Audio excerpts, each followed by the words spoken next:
It is the summer of 1991, and the great forests of the SARTHE are stirring once again for the oldest test in all of motor racing. For 24 hours, day into night into day, the cars of Le Mans will thunder past the pine trees and the little farms, down that endless straight where speed is measured not in corners, but in courage. And in the paddock this year, among the giants, sits something that sounds like nothing else on earth. A car painted in savage orange and green, screaming with a note so high, so alien, that the crowds turn their heads before they ever see it. It is Japanese, it is small, and beneath its bodywork beats not a piston engine at all, but a rotary, 4 spinning chambers whirring like a swarm, where every rival relies on the old thunder of cylinders. No Japanese manufacturer had ever won this race. No rotary engine had ever conquered these 24 hours. Many said it never would, but over the days to come, a young Englishman and 2 teammates would climb aboard that howling machine and drive it, quite simply, into history. To understand why so many doubted, you must understand what Mazda had chosen to build. The heart of the 787B was the R26B.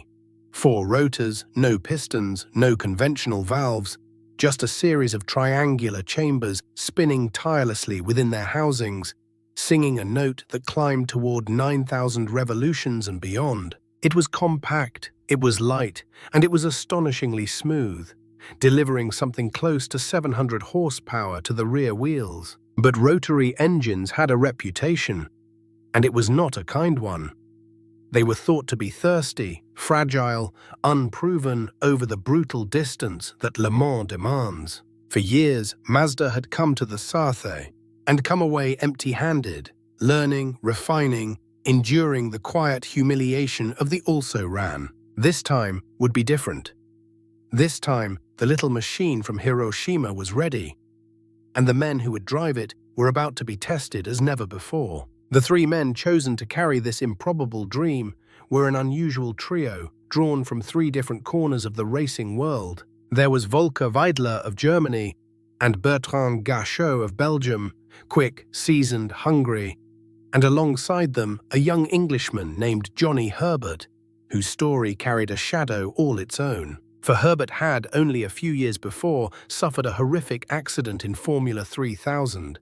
An accident that shattered his feet so badly that many believed he would never race at the top level again. He had fought back through pain no camera could ever show, walking when doctors doubted he ever would, driving when logic said he should stop. And now here he was, at the greatest endurance test on Earth, strapped into a howling orange machine that most of the paddock expected to fail. But Mazda had done something clever. They had come to this race with a plan built not on raw speed alone, but on patience, on consistency, on the quiet art of simply refusing to brake. As the tricolor prepared to fall over the Circuit de la Sarthe, the little rotary sat waiting, and the 24 hours were about to begin. When the flag fell, the 787B did not lunge for the front. That was never the plan. Ahead of them stood the mighty Sauber Mercedes cars, faster on paper, favored by almost everyone who understood the sport. Silver machines that seemed destined to sweep all before them. So Mazda let them go and settled into a rhythm of its own, running just off the leaders, lap after lap, the 4 rotors singing that unmistakable high metallic scream across the French countryside. It was a note like nothing else on the grid, a sound that turned heads in the grandstands and made spectators stop and simply listen. And as the hours ticked by, that steady orange car kept doing the one thing it had so often failed to do before. It kept running. Through the afternoon, into the evening, the strategy began to reveal its quiet genius. And up ahead, the favorites were about to face troubles all of their own. As darkness fell over the Sarthe, the character of the race began to change. The silver Mercedes had run at the front with an air of inevitability.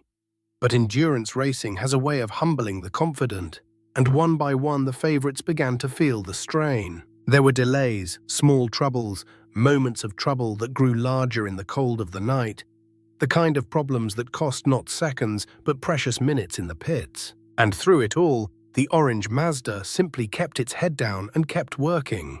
Wiedler, Gachot, and Herbert traded stints through the long hours. Each man asked to be smooth, to be gentle, to nurse the machine, and never to gamble what could not be spared. For Johnny Herbert in particular, every hour behind the wheel was a private battle. His damaged feet aching against the pedals, the pain building with each passing lap that he told no one about. And when the sun finally began to climb again over the French horizon, the impossible had crept into view. The little Rotary was closing on the lead, and the Mercedes ahead was in trouble. The morning light brought no comfort to the leading Mercedes. For hour after hour, the #1 Sauber had held the front, but now it was faltering, an overheating engine forcing it to slow, its once commanding advantage bleeding away lap by lap. And behind it came that unmistakable orange shape, no longer hanging back, no longer content to wait. The 787B was hunting now, and the whole pit lane could feel it. Then it happened. The Mercedes surrendered the lead, pulling into its garage, and the little Rotary swept past into a position no Japanese car and no Rotary engine had ever held so late at Le Mans. For the first time in the 24 hours, Mazda was leading the greatest endurance race in the world. And there were still hours to run, still time for it all to fall apart. To lead at Le Mans is one thing. To hold that lead when your own history has never known such a moment is another entirely. And so the orange car pressed on, its 4 rotors singing that strange howling note across the countryside, a sound unlike anything else in the field. But leading brought a new and cruel kind of pressure. For now the mistake that must not be made could undo everything in a single careless corner. Inside the cockpit, Johnny Herbert was fading. His body had endured more than it should, dehydrated and drained after hour upon hour of the hardest driving of his young life, and the team began to realize that the man leading Le Mans was running on almost nothing at all. Still, the laps ticked down, still the advantage held, and against every expectation, the little Rotary refused to break, carrying Mazda toward a finish that no one, only a day before, would have dared to imagine. The final hour arrived, and with it came a decision. Johnny Herbert had given everything, and everything was now gone. So it was he who would take the car across the line, driving that last stint on will alone, his body pushed far beyond what any man should have to endure. Around him the crowd sensed it, rising along the fences, willing the orange car home through the closing minutes as the clock crept toward 24 hours. And then, at last, it came. The checkered flag falling on the 787B, the first Japanese car ever to win the 24 hours of Le Mans, and the only Rotary engine ever to do so. The miracle was complete, but in that moment of triumph, Herbert was nowhere to be seen, so drained by his effort that he could not stand on the podium, collapsing in the aftermath while his teammates celebrated the impossible. In the medical center, away from the champagne and the cameras, the young Englishman lay recovering, having quite literally emptied himself into the winning of the race. His teammates, Volker Weidler and Bertrand Gachot, stood upon the podium in his place.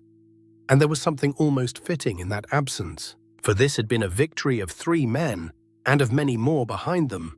Engineers, mechanics, and a manufacturer that had chased this dream for the better part of 2 decades. The 4-rotor engine, so long doubted, so often dismissed, had run for 24 hours without a single moment of mechanical mercy asked of it. It had simply refused to fail. And as the sun climbed over the Sarthe that Sunday afternoon, the orange and green car stood as proof that persistence, in the end, can outlast even the most impossible of odds.